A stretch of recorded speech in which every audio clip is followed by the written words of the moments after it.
Tribuners pasien positif COVID-19 dengan komorbid atau penyakit penyerta merupakan penyebab terbanyak kematian pasien positif COVID-19 di Jawa Timur, Jawa Tengah, dan Sulawesi Selatan.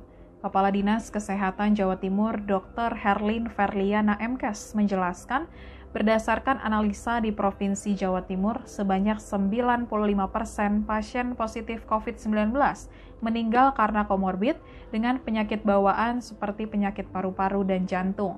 Dr. Herlin juga mengatakan seseorang dengan penyakit bawaan seperti paru-paru dan diabetes akan lebih sulit untuk recovery kondisi kesehatan. Kemudian ia melanjutkan penyebab lainnya pasien COVID meninggal karena datang terlambat ke fasilitas kesehatan. Sementara untuk pasien positif COVID-19 tanpa gejala atau OTG bisa isolasi di rumah.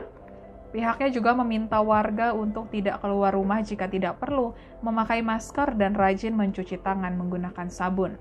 Sementara itu, sama seperti di Jawa Timur, penyebab terbanyak kematian pasien positif COVID-19 di Sulawesi Selatan adalah penyakit bawaan.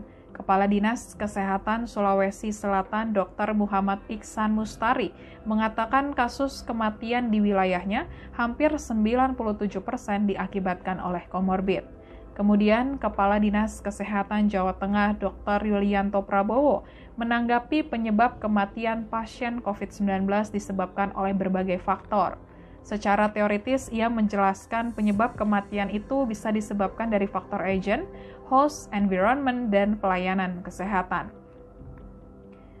Ia mencontohkan agen dalam kasus ini adalah virus SARS-CoV-2. Pasien positif COVID-19 yang diakibatkan oleh virus dapat dilakukan tata laksana isolasi mandiri dan menurutnya hampir 100% sembuh.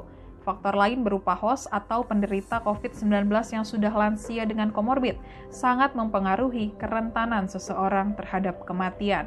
Maka dari itu, di Jawa Tengah dilakukan screening kelompok rentan seperti ibu hamil dan lansia dengan komorbid. Tidak hanya itu, Dr. Yulianto juga menilai alat-alat kesehatan pun bisa menjadi faktor penyebab kematian, seperti diantaranya ventilator.